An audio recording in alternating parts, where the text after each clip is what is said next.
जाईल दूर गावा. तेव्हा मलाच माझा वाटेल फक्त हेवा. तेव्हा मलाच माझा वाटेल फक्त हेवा. घरदार टाकून मी जाईन दूर गावा. पाण्यात ओंजळीच्या आला चुकून मीन. पाण्यात ओंजळीच्या आला चुकून मीन. चमकून हो तसाच गाण्यात अर्थ यावा. चमकून हो तसाच गाण्यात अर्थ यावा. शिंपीत पावसाळी शिंपीत पावसाळी सर्वत्र या लकेरी. यावा अनाम पक्षी यावा अनाम पक्षी स्पर्शू मलाच यावा. देता कुणी दुरून नक्षत्रसे इशारे. साराचा असमंत गणनीय होत जावा. साराचा असमंत गणनीय होत जावा. पेरून जात वाळा अंगावरी कुणी जो. शेल्या परी कुसुंबी वाऱ्यावरी बहावा. शेल्या परी कुसुंबी वाऱ्यावरी बहावा. तारांवरी पडावा केव्हा चुकून हात. तारांवरी पडावा केव्हा चुकून हात. विस्तीर्ण पोकळीचा गंधार सापडावा. विस्तीर्ण पोकळीचा गंधार सापडावा. आणि शेवट आहे, तेव्हा मलाच माझा वाटेल फक्त हेवा. घरदार टाकून मी जाईन दूर गावा. जाईन दूर गावा.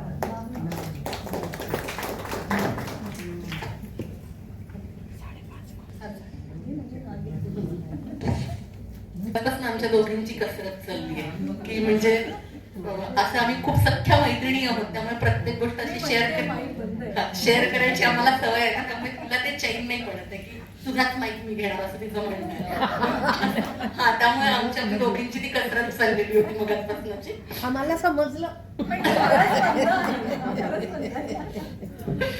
आपण आत्ताच एक कविता ऐकली, जाईन दूर गावा. शोध, विरक्ती आणि त्याच्यानंतर मुक्ती, ह्या सगळ्याची ओढ, अनामिक ओढ लावणारी ही कविता आहे. आपण इथे अनेक कविता ऐकतोय, धनश्रीकडनं गाणी ऐकतोय, पण त्याचबरोबर म्हणजे आपण बरचसं साहित्यिक असो, अभिनेते असो, अभिनेत्री असो, म्हणजे समाजातल्या ज्या काही विशिष्ट व्यक्ती असतात त्यांच्या आयुष्याबद्दलचं, त्यांच्या जीवनाबद्दलचं आपल्याला फार आकर्षण असतं.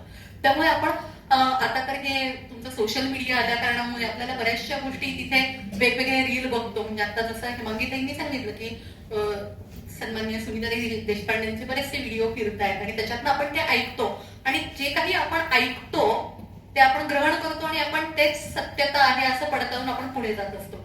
जरा टाळ्या व्हायला हव्यात, कारण त्या आरती प्रभूंच्या खऱ्या खुऱ्या जीवनाबद्दल आपल्यासमोर प्रकाश टाकतायत आणि आमची प्रिया पण त्यांना छान बोलता करते वेगवेगळे प्रश्न विचारून.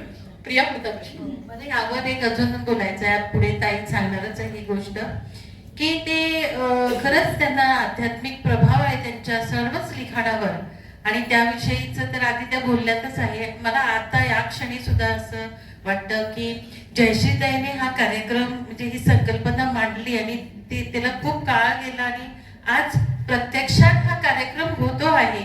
मला असं वाटतं की हे घडून आणलंय आणि ती सुद्धा एक दैवी कृपा आहे आणि आरती प्रभू आमच्या सोबत आहे आणि आपल्या सोबत आहे, म्हणूनच त्यांची गाणी आपण ऐकत असतो रेडिओवर म्हणा किंवा सर्वत्र गुणगुणत असतो.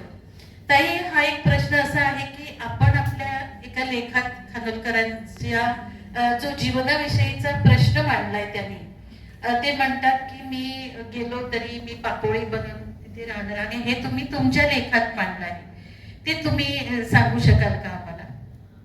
मी सुरुवातीलाच खानोलकरांच्या बालपणाविषयी बोलले आहे. तर त्यांचं बालपण हे मठाच्या जवळपास गेलेलं आहे आणि चिदानंद स्वामी त्यांचे नातेवाईक होते, जवळचे नातेवाईक होते, माहेरचं आजीचं नातं होतं त्यांच्याशी. तर त्या मठातल्या चिदानंद स्वामींवर भाईंची खूप निस्सीमच श्रद्धा होती. कोकणातल्या हिरव्यागर्द निसर्गाने त्यांना प्रतिभा बहाल केली. तर अशा निसर्गरम्य ठिकाणी त्यांना त्यांच्या आईने जन्म दिला आणि खडतर जीवन जगण्यासाठी चिदानंद स्वामींनी भरपूर आशीर्वाद दिले. तर स्वामींविषयी त्यांच्या मनात अशा प्रकारची दृढ भावना होती. चिदानंद स्वामींच्या स्मरणाशिवाय त्यांचं पानही हलत नव्हतं. ते नेहमी लेखनाला सुरुवात करण्यापूर्वी त्या पानावर, लेखनाच्या पानावर चिदानंद स्वामी प्रसन्न असं लिहायचे आणि हे मी स्वतः पाहिलेलं आहे. हे लिहून मगच ते सुरुवात करायचे. तर बार्लाची आई तेंडोली येथील स्वामींच्या मठाबाहेर कायम एक नंदादीप तेवत असायचा. गाभाऱ्यामध्ये कायम समई तेवत असायची आणि या ज्योतीवर सतत पाकोळ्या झेपावत असायच्या. तर या पाकोळ्या ज्या आहेत त्या पाकोळ्यांपैकी माझ्या आत्म्याची एक पाकोळी होऊ दे आणि ती पाकोळी मठातल्या समईवर सतत झेपावत राहू दे आणि माझं वास्तव्य या मठामध्ये अबाधित राहू दे. अशा प्रकारचा मजकूर खानोलकरांनी स्वतः त्यांच्या एका लेखामध्ये लिहिलेला आहे.